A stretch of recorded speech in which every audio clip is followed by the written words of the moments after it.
And what is going on, everybody? Welcome back to another episode of the Designated Players and MLS podcast. In the wake of the greatest Eastern Conference final of all time, we will be previewing the greatest MLS Cup since 2008, I think most would argue. Maybe the greatest ever, because 2008 was okay. But this one, where Red Bull are going to win, will be the greatest ever. Um, but in all of the nightmare that was Red Bull getting to the final, and LA, I guess, we don't really care about them. Some big moves were made in MLS, especially with the coaches in charge. Vanni Sartini out in Vancouver, Nick Cushing out in New York City, and John Herdman resigning from TFC. We're going to go through these moves nice and quick, give you a quick rundown, our quick thoughts, hit a couple of talking points, and then get you on your way to prepare for MLS Cup final this Saturday. I'm joined by Connor. Connor, how you doing, buddy? I'm doing wonderful. Wonderful. They call me one. Sorry, you haven't seen Wicked yet. I know. It's a shame. And that's actually in the second part of Wicked, so you have time to catch that up. Yes, we're full on the Wicked train over here, so get with it or get out. All right, see you later. Deuces. Good Um, episode, everybody. great movie. Seriously, I suggest everybody go watch it. Lovely stuff. Connor, how you doing, buddy? How are you? You can ask me that twice now. I'm gonna ask you again because I want a better answer. I didn't like the first one. Phenomenally wonderful. Yes. And you're phenomenally wonderful because Red Bull are in the final. That's what I was waiting for you to get to. Yes, Um, and because I can't wait for the Galaxy to embarrass them in the final. listen, if you want to hear our thoughts on that, it's coming out on Wednesday. So make sure you follow us on all your podcast platforms and on social media so you know when it goes out. Yeah, that's our early plug. We'll do it at the end too. But why don't we jump into Scarf of the Week right away? Just bang, get it done right away. Good. I'm glad. I'm happy we're diving right into it. Yeah, no time for waffling. I got potato skins Yeah. sitting over that need to be eaten. Well, my scarf does not fit the theme of the episode. It's just a new scarf, and I wanted to show it off. Shocker. And I can't wait because we're probably not talking about this team for a long time. So I'm taking the opportunity to bring it out now. And maybe because we might be matching. Ooh. So I've got my DC United scarf. Yeah, I've got that Me in one. the middle. You got this one? Yeah, that's the one I got. I thought it was a pretty neat design. But I should have It was known you're cool. you're you're a skyline snob. You love like I'm a meat in the front guy. You're a skyline dude. Like you can't avoid a nice skyline scarf, can you? Got like two skyline scarves. Let's not You only go have over like the three top here. scarves in general. 66% is pretty That's not crazy. true. I'm running out of space in my closet because I have so many scarves. I could go on for a long time about how that's definitely not true because I know you have tons and tons of wall space. But we move. Um, I have one that is connected to the theme of the episode. I give you the Vancouver 86ers I'm sorry. How is that connected? because the Vancouver 86ers became NYCFC.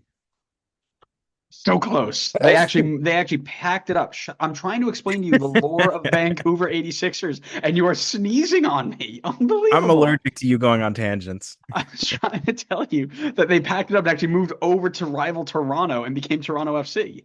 See, I was on the right track. I had a You were 50-50. close. I You just were got it so wrong. close. Yeah, you getting things wrong. What a shock. Counter wrong over here. And that's not what you're gonna say on Wednesday. Whoa, are we spoiling things already? Well, let's talk about other things that were completely wrong. And we'll start by Vanni Sartini getting absolutely sacked by Vancouver. News that took everybody by storm.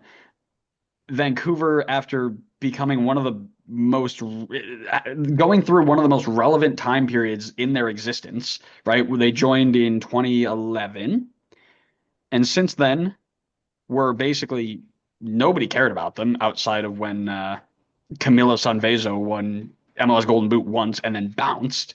And then Vanni Sartini comes in and makes them Canadian Cup champions, puts them in the Champions League, puts them in the running for MLS Cup, gets players playing well into their best peak performance, and he's been sacked by Vancouver. Do you think this is the right move? Uh, I hope you're happy for YouTube comments because I'll give you some more here. Um, well, for one, I will say this in Vancouver's defense before we move on. they also had that 1 year in 2015 where they were actually really good. So it's not just Camilo Sanvezo winning Golden Boot and dipping. They also have 2015. So give them credit where it's due. But yeah, I feel like they were heading towards like Gary Smith territory in Nashville, where you got a good team that can make the playoffs. Granted, it's technically not even the case.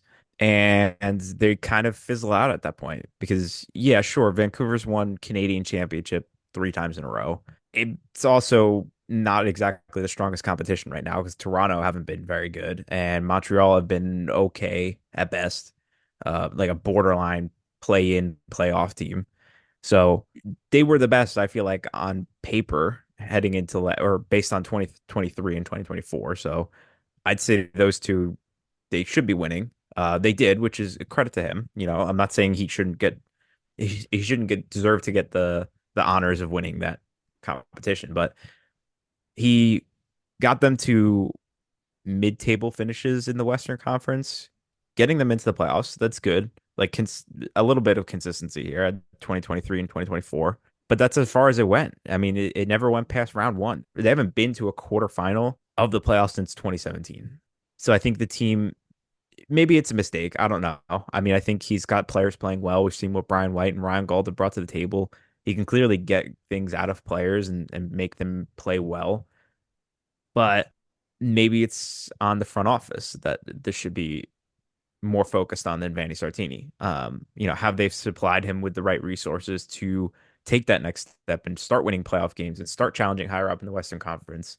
So I don't really want to blame him without really blaming the front office as well, because I feel like we've talked about them just not really spending much for this team.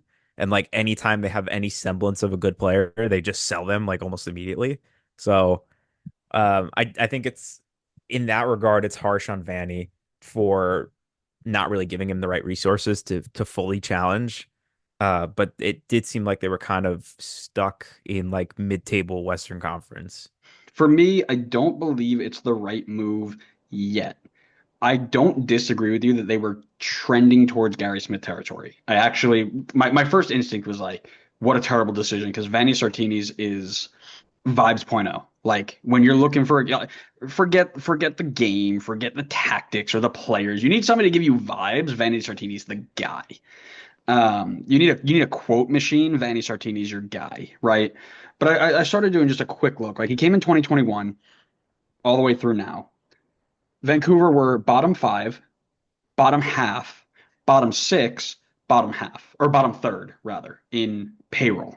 The time that they snuck into the almost in the top half, the player that they bought for that little increase? A player called Chow Alexander. Remember him? Of Yeah. course, I remember him. Yeah, one of the guys that we thought was going to be an absolute nightmare for this league. That Vancouver finally looking to be spenders and really dive into the market, which is going back to our other conversation, right? When we talk about like, oh, everybody's going to South America, picking up South Americans, and then oh, most of them are flopping. Chow Alexander, great example of that, right? Now you start putting Ryan Gauld in there. You start putting a Brian White who's working well with Ryan Gauld. You start putting in Stuart Armstrong, who's also playing at a pretty decent level with them. And you're starting to put together pieces that he can then compete with. But you look at the teams he's going up against, right? The LAFCs, the LA Galaxies. It's like those sorts of players are okay, but they're not competitive at that next tier up, right? What I would have liked to see is if he was able to be given that extra boost, right? They had what was his name? Kubas, Andres Kubas, who I thought was a good piece to work around. If you paired him with one other player who was half decent, right? Pedro Vite, not so much in the mix of things, really didn't hold up there. Their biggest, I don't want to say their biggest, but one of their biggest investments this year was 35-year-old Damir Kreilach. What are we doing? Like I get it. I understand the model and you're Vancouver and whatever, but you can't put that. That's like asking Vannies or asking anybody to take a bunch of rocks and just make the statue David.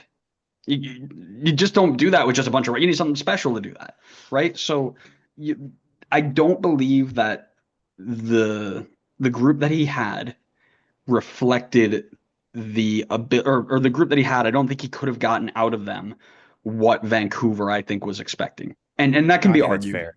And that can be argued, right? For sure. And um, you know, listen, he was not he didn't win much, right? Like you can't argue that he was like he won Canadian championships, right? He got into Champions League. I'm not saying that's something to sneeze at, but he beat two teams. He beat a Montreal side and the worst TFC team in a decade, right? And then a bunch of CPL teams. That's I understand why people are like, oh, he's winning that and he's getting in Champions League. That's great. But what are your bigger goals? I don't disagree. Like you could feel it was kind of lulling into we've been here before. But I think Yeah, that he and deserved a little bit of time. yeah, I don't disagree. I mean, I think nothing's going to change unless the front office makes changes. Like you can bring in whatever coach you want. If you're not going to give them the resources to compete, you're not keeping up with the LA Galaxies and LAFCs anymore. This just like the parity is starting to kind of spread out in this league.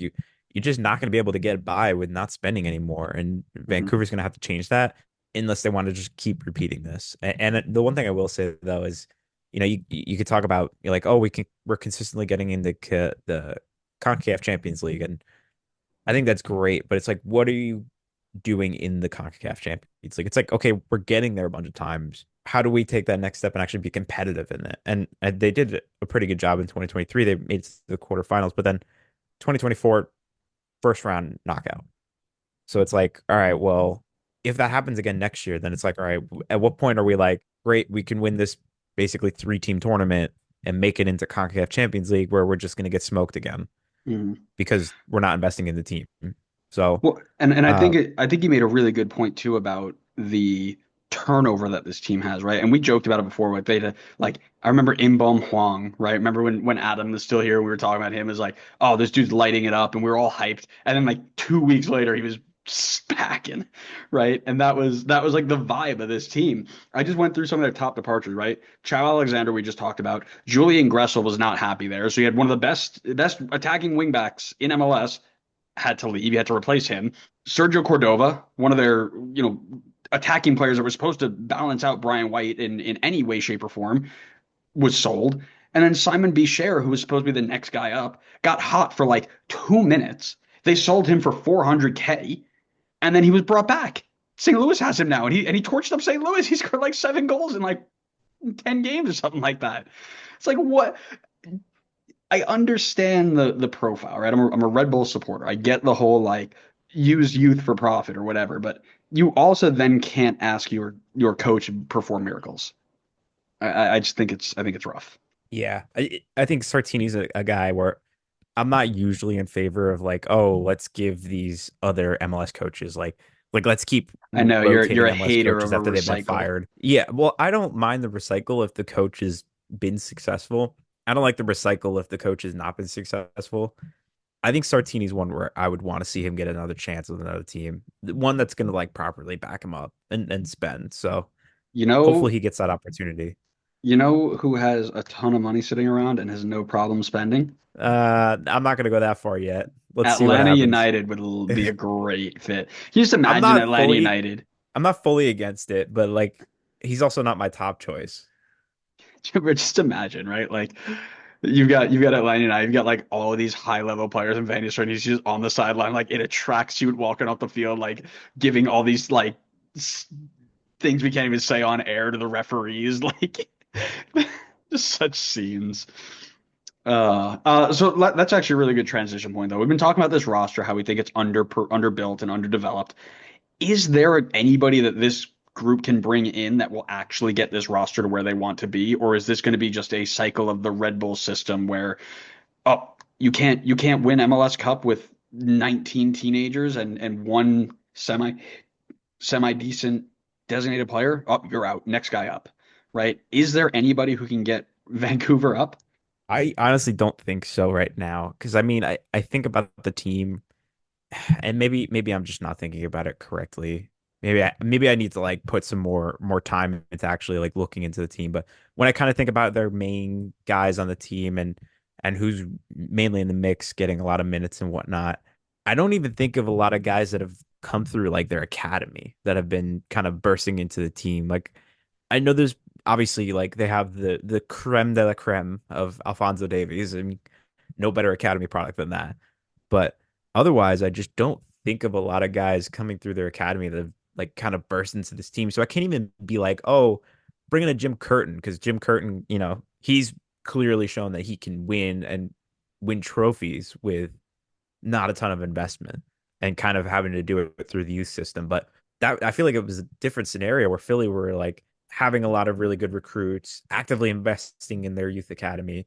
And I'm not sure that Vancouver is exactly doing the same. They're kind of just being like, oh, we want you to go find diamonds in the rough in the transfer market so we don't have to spend a ton of money.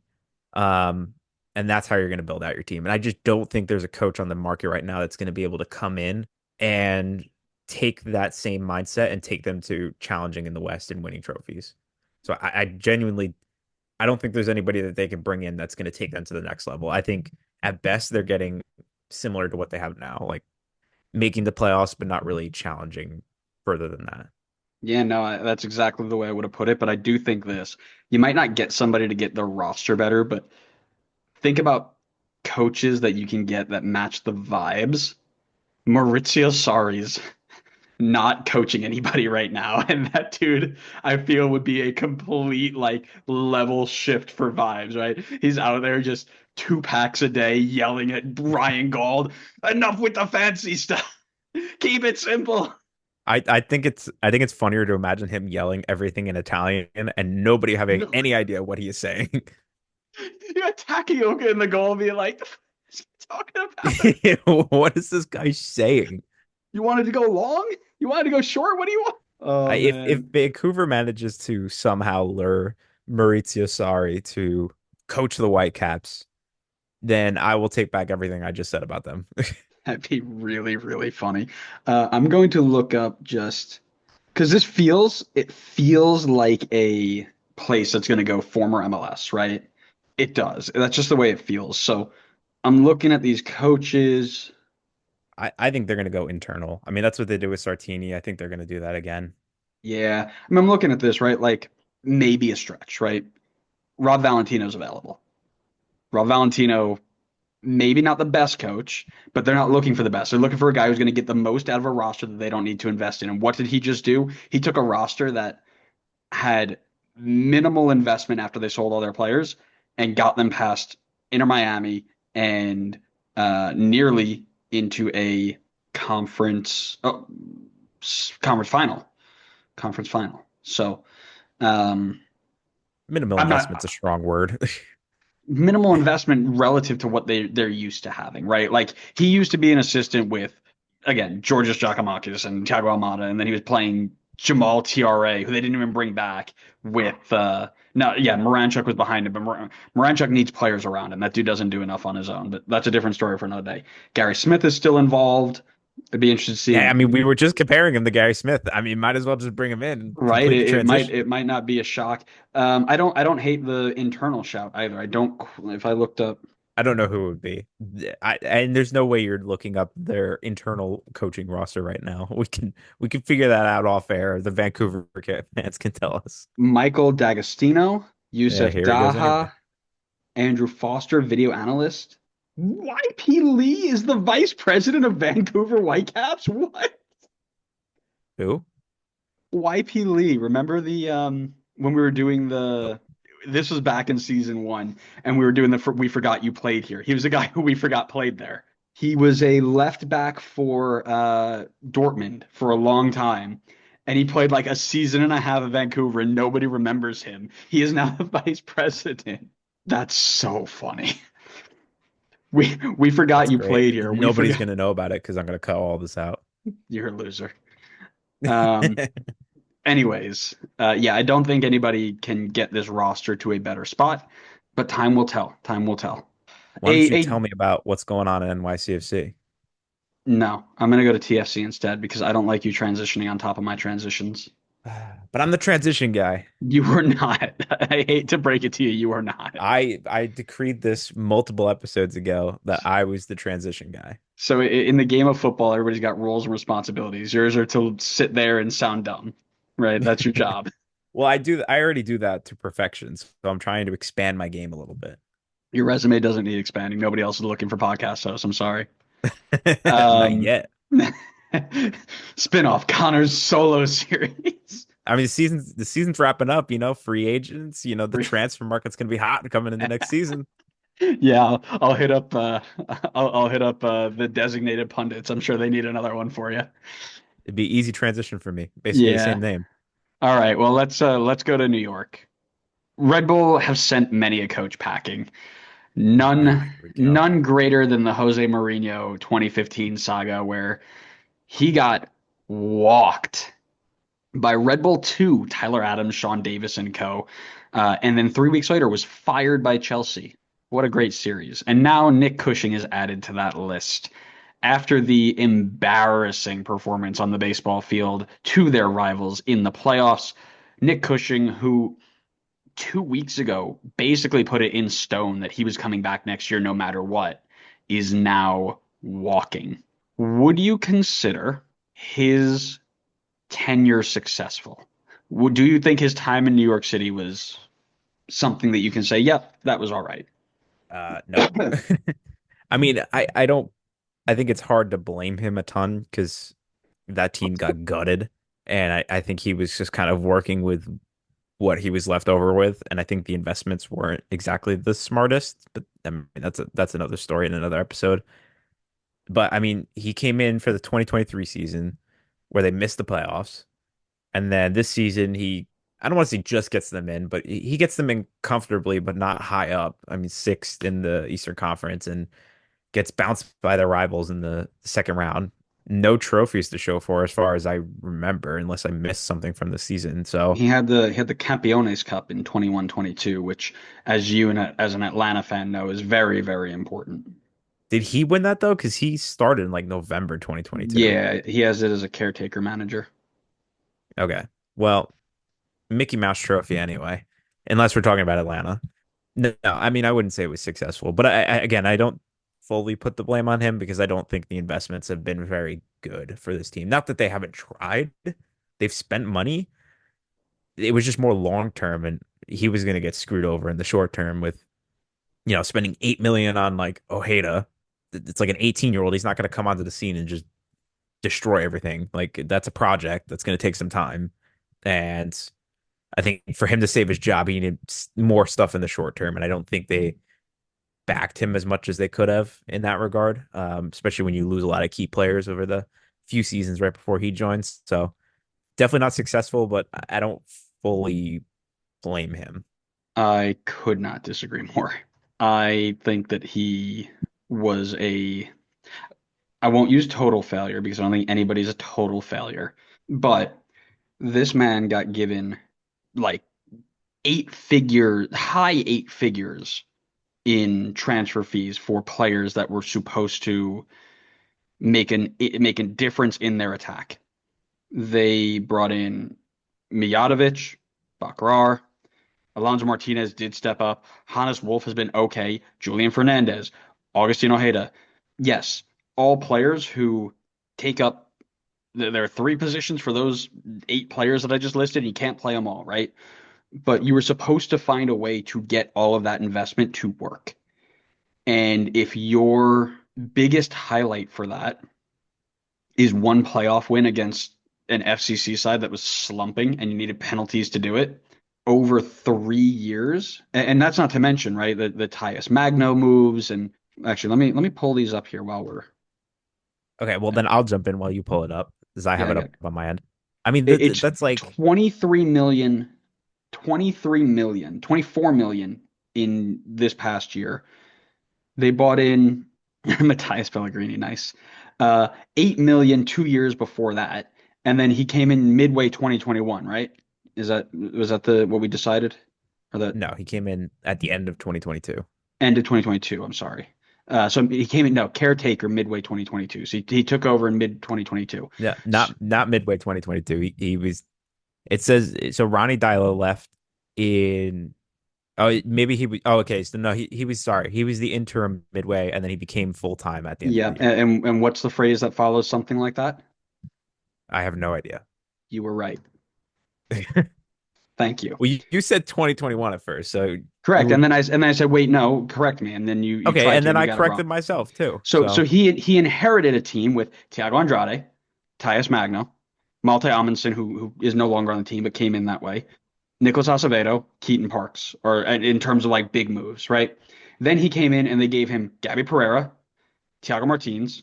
The year after was Matija Ilinic, who I won't count there. And then in his most recent year, $24 million worth of transfer fees in Mijatovic, in Ojeda, in Fernandez, in Bakrar. And Bakrar was terrible. Ojeda, Fernandez both didn't see the field. Mijatovic is asking for a move because Nick Cushing couldn't get the best out of him. You're correct that this was a group of players that they wanted to see maybe in a project kind of focus. He did not progress the project. Those players did not get better under him. Some of them got worse. That is a not a successful tenure to me, if that is what they were going for, right? You can talk about how they also didn't make the playoffs last year and how they barely got away from Cincinnati this year, and they relatively underperformed as they should have. All of that's out there. But if you're being given $24 million worth of players to develop and become good at something, and there was no visible improvement from any of those players, can you tell me how many goals Julian Fernandez scored this year? I can't, No. right? No, because those players who were bought in for $8 million. I'm sorry, Fernandez was 4 million. Augustino Ojeda was 7 million. Mijatovic was 8 million. Mijatovic with 8 million made 11 appearances this year. $8 million for 11 appearances. Just to break that down in terms of minutes, played 264 minutes. You paid $8 million for him. That's mental. That's insane. That's why that's not a successful tenure to me, because it's quite clear they put an investment in and he didn't get the best out of it. Okay. I want to specify a couple things. One, I never said that it was a successful tenure. I did not say it was successful. But you didn't hate on him like you should Well, when it I comes to New caveated York it City. because I think the team gave him a really hard situation to work with because he comes in and you're like insane turnover in this team. Like, and I haven't figured out the exact timing, so I don't know if this happened like right before or right after he came in. But Tinnerholm, Cayens, Sean Johnson, Maxi Morales, Eber, Tati Castellanos, and Gabby Pereira are all gone within like a year's worth of time. And then their solution is, okay, we're gonna spend a lot of money, but here's a bunch of teenagers.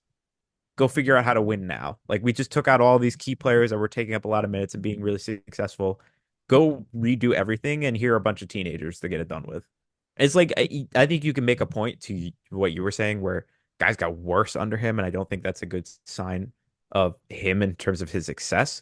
But it's hard to be like, hey, go like challenge at the top of the East because we spent a lot of money, so we should be. But it's like you brought in like 18, 19-year-old kids, and you just expect to like be able to completely turn around this entire 11 and be competing at the top just because you spent $7, $8 million. Okay, I understand that, but again, you got to remember that there is an agenda on this pod, and you need to stick to it. Yeah, so I still don't think you can call it a success. I think that's where we have agreed on. We found that agreement, middle ground. Great. When does Pep come? Because Man Got to City be on quite his ain't what. way. I mean, look at Man Say City right now. Man City don't want him no more. So, and he's not going to stick around when they get relegated to the ninth division. So, um, is there Yeah, anybody? tell Pep to come over here after he gets relegated 9 divisions. Tell him to come to MLS because he can never get relegated That's here. right. That is right. What's the one thing we got going for us? Job security. Because as you know, there are no consequences in MLS. There's literally nothing that can go wrong here. You can never win a game the entire time and nobody will ever fire you. Ignore the episodes that we've done on the 10 managers that got fired this year. Ignore the current episode we're Ignore recording right this now. completely. No consequences whatsoever. Because we know We're Pep is actually just listening. talking about a football manager save we're doing right now. This is all just made up. Bro, that'd be a fun podcast too. The Football Manager podcast. Spin-off. Oh Um, God, here we go. no, who could be next? I think Pep Guardiola, like, I don't think it's an out of this world thing. He's got the city connections, and they'd pay him a dumb amount of money to do bang average in here, and he'd just be a face. But is there anybody else that jumps out to you as like, oh, who's going to take the next? I heard, well, no, Patrick Vieira was on the table, but he's gone now, right? Yeah, he's gone now. I think it's hard for me to say because I think they're going to go outside of MLS. I feel like that's been their track Yeah, record. yeah. Chris Um, Harmis isn't making a move anytime soon. I'll tell you that. not unless he goes back to Man United and then he wants to jump over. But Hmm. so I can't really think of a name. I don't think Pep's coming, and not anytime soon at least. But I think it'll be somebody probably with city connections from their Hmm. 1 billion teams that's under their umbrella. Who will probably end up getting the move here. That'd be my guess. But I don't have a specific name for you. It'd be too hard to come up with one. Yeah, I always like to look, and again, we joked about this with Vancouver, right? Being like, oh, they'll go within. You know, a lot of these guys have been pulled. Domi Torrent, Ronnie Dyla, I think, were all pulled as like assistant managers on City or like assistant managers in other places. So like this random name like Carlos Vicens, the assistant manager at City, probably could make that move, and nobody will ever have heard of him, and it's not out of the blue, right? Spanish, Juan Malilo. Like I said, there are a ton of people here who you can just be like, yeah, just pick that guy out because and we can go down the list like you said of the 9 different teams that they've got and just pick and pop. Any of those assistant coaches probably would get that move because that's what this is. It's a development program for the European things, just like Red Bull is for the European Red Bulls, right? Even though we are the best Red Bull out of all the Red Bulls right now, which is fun. It actually is true. We were looking at it before. Like the Brazilian one is like in the relegation zone. The Austrian one's about to get knocked out of the Champions League. The German one's about to get knocked out of the Champions League. They're like fifth in the two-team Bundesliga. Like it's crazy. So no, it's super interesting. But I think that's a really good point, right? You genuinely could just be like pick out this random assistant coach on one of the city football groups, and they could join us, and nothing will change. It'll be the same sort of style. They're going to play the same sort of tactics, and they'll pick and pull 3 youth kids, drop them in there, and let them develop here. But I think it'll be interesting to see. One of the things that Major League Journeyman we're talking about is like whoever comes is going to demand if they're not this kind of like assistant coaches looking for their next step. Like if they do go out and find somebody like a David Moyes, just because it's the first name I saw here on the available coaches list, right? That dude's going to be able to argue like you better give me a guarantee that I'm here when you open your new stadium. Like I'm not going to play in a baseball stadium for 2 years and then you're going to fire me right before I get to play in the nice one. Like you're gonna guarantee that I get nice football. So that'd be really really fun too. How many times have you tried to get back into the gym, but gave up because you couldn't track your progress or you didn't even know where to start? I know consistency has always been an issue for me, leading to the start and stop phase of going to the gym, working out for a few sessions, and then just giving it all up before trying it all again in 6 months and getting the same exact result. Well, today's episode sponsor, Alpha Progression app, is perfect for all levels of gym users, from those starting out for the very first time to the most experienced lifters out there. The Alpha Progression app is the go-to app for anyone trying to maximize muscle gain. It's a science-based app developed by serious lifters with personal training and competitive bodybuilding experience. Alpha Progression has been recognized not once, but twice as the app of the day by Apple and are the top rated fitness app in Germany, starting its expansion overseas to the US. I've actually given this app a try myself, and the amount of detail that you can work with is insane. Its user interface is so easy to use, even with the amount of features that it has in this app.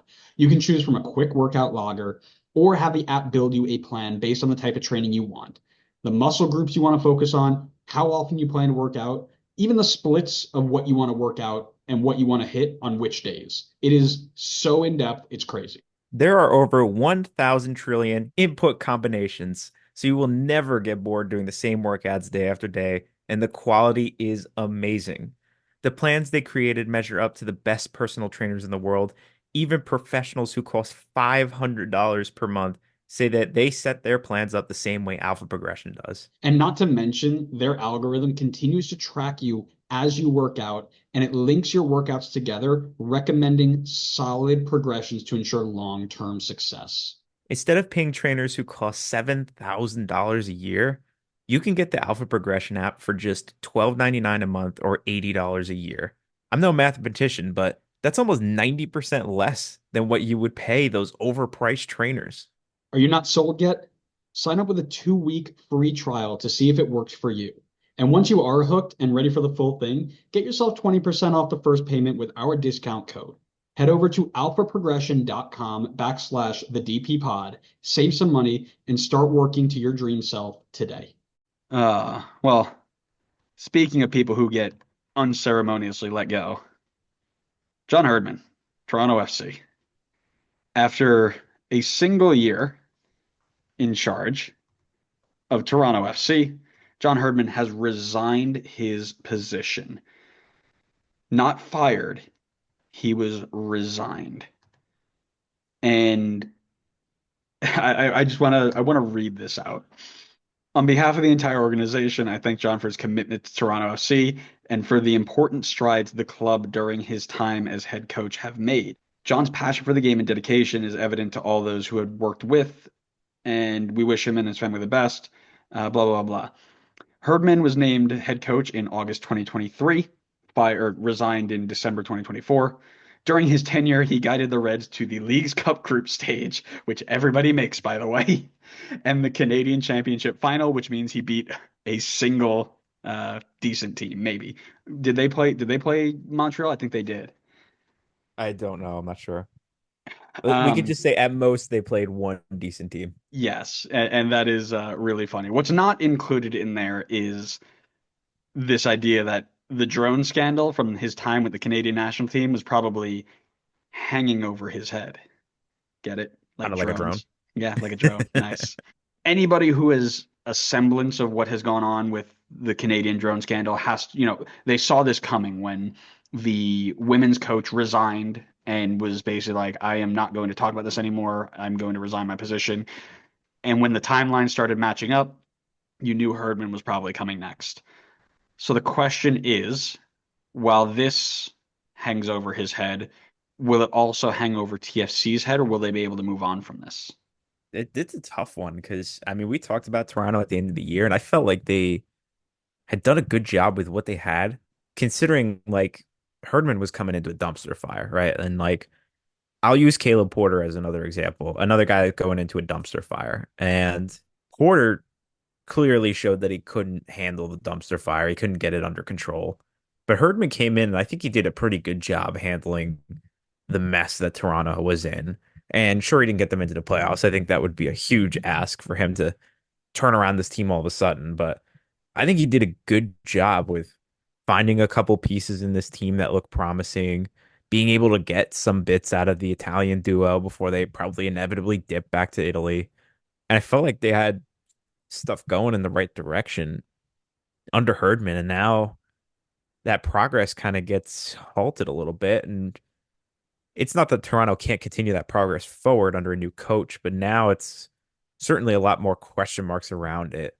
Whereas with Herdman, you kind of know, like, all right, clearly he's got some kind of momentum going. He's got a vision for where he wants things to be. And a new head coach, you're not sure what that's going to look like, what players are going to be in the mix, which ones he prefers over others. So a lot of question marks, but I wouldn't rule out that Toronto's still moving in a good direction. Yeah, it was wild, right? Because when we did our preview, the instant thought was these Italians are going to leave. They brought nobody in. He's going to be left with basically a USL his team, and he's going to get smacked. He got the Italian buy-in. He got them to play the way he wanted to play. And you saw like Insigne would score a goal and he ran directly over to him and gave him a huge hug. Like there was a connection there. Him moving on might not just necessarily impact them like reputation wise, right? Oh man, like this guy, they hire cheaters, they don't do their background research well, or blah blah blah blah. But it will definitely hurt them on the field. He had like you said, they had a plan, they were going in a good direction, and now they need to kind of pack it up and change it.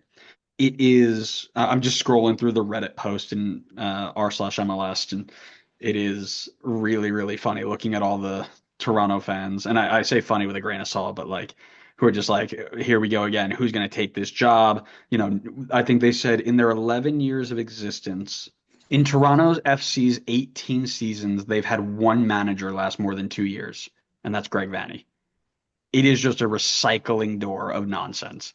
So somebody's like, literally, who's going to take this job, right? It's going to be another organizational reset in 18 months, and this is who we are, and the success was just a blip in the pan, and everything else is done.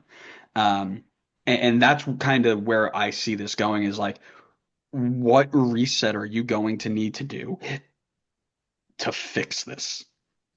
Because that's not a good look. The coaches don't always have a long lasting job, right? You don't see Arsene Wenger's everywhere.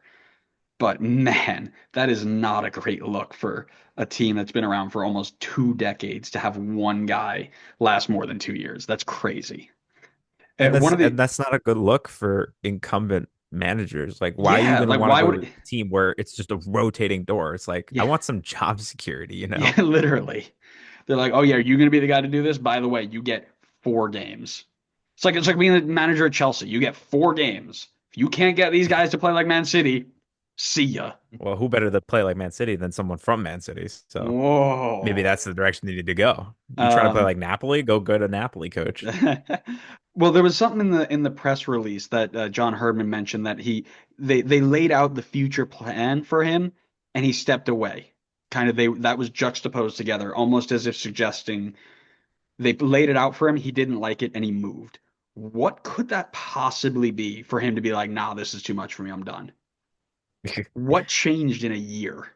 Maybe they were like, we're going to continue with this god awful transfer policy that we have where we're going to spend no money, bring no people in, and you're just going to have to figure it out with that. I don't know. I mean, honestly, I kind of said that as a joke, but also kind of serious, maybe. Like, they really haven't done anything crazy in the market. I guess that's kind of harsh to say because they brought in Bernardeschi and Insigne, so it's kind of stupid to be like, oh, they're not investing. Clearly they are, but then they didn't really make any investment to kind of when he first came in. I mean, like, unless am I thinking of the wrong team or did they just bring in like nobody? No, they brought And nobody he in. They was brought in on. one player. Yeah, okay. So I am thinking of the right team then. Yeah, I mean maybe he told them like, hey, you need to like show some more investment or I walk, and they didn't give him enough of a an outline that gave him assurance on that, and he walked. Yeah, listen, I don't know what it could have been unless it was, hey, we are going to sell Insigne, Bernardeschi, Jonathan Osorio, and insert any other half decent player here, and everybody on TFC2 is going to be promoted, and you just got to make it work. Because like that if you came in and was like, oh, you're going to get to work with Insigne Bernardeschi and we've got a plan to do, grab another Italian DP and a couple of high level talent, we're going to give you a team to compete with. And then they turn around in 18 months and are like, yeah, about that. Money's dried up. We're going to change because they kind of changed the way that their organization is structured. MLSE is majority in charge. I'm not quite sure about that. I'm not going to spend a ton of time to figure it out. One of our TFC followers can let us know more accurately. But unless they've gone from saying we're going to give you a team to compete with to we're going to the Red Bull model and you're just going to have to play with a bunch of kids, I don't know what makes what would make you step away, which is why I'm circling back and saying drone scandal ran him out. I think there's a decent chance on that. I think that's as of right now, I would be on board to agree with you. I think that's probably the most likely of cases, but you know, with this league, you're not going to get a lot of transparency, so it's just going to be a guessing game. Absolutely, absolutely. I'm not going to give you the who do they bring in because what can we do? But I will say a great shout in the Toronto Fs or in the RMLS Reddit. Michael Bradley returns. He's got a year. He's got a year under Bobby, and they're both out of a job. They both left. Bring him home. That's probably the type of head coach signing that they're going to get, right? If you're going to have a rotating door, you're going to probably only be able to attract like guys that are going to be looking for their first opportunity. I mean, Michael Bradley, TFC. I mean, who says no? I don't say no. Do you say no? I would never say no. Never ever. Exactly. Anytime that Michael Bradley is around, I'm here. So yeah, that's. I don't know if you have anything more. Nah, nothing more. Me either. I think that's pretty much all we can do here. Thanks everybody for listening. We hope you enjoyed it. Make sure you are subscribed to us wherever you get your podcast. You can see our MLS Cup preview dropping on Wednesday, I believe. Yes, Wednesday. We just did our schedule. It'll drop on Wednesday. Um, I will put out there, and I know we're going to cut out the pause that we had, but um, news just broke like minutes ago as we were recording this that Ricky Puig has torn his ACL and will miss MLS Cup final. Um, that is not included in Wednesday's episode. We actually recorded Wednesday's episode first. We had a scheduling mix-up. So we talk a lot about what Ricky Puig can do, and Ricky Puig is no longer a factor. So follow us on social media for our updates on our changed opinions on that. We'll share those as they go through, but a massive, massive turn of events in the week leading up to MLS Cup. So make sure you are following us for that. And yeah, we will see you next time on the next episode of the Designated Players and MLS podcast. See ya.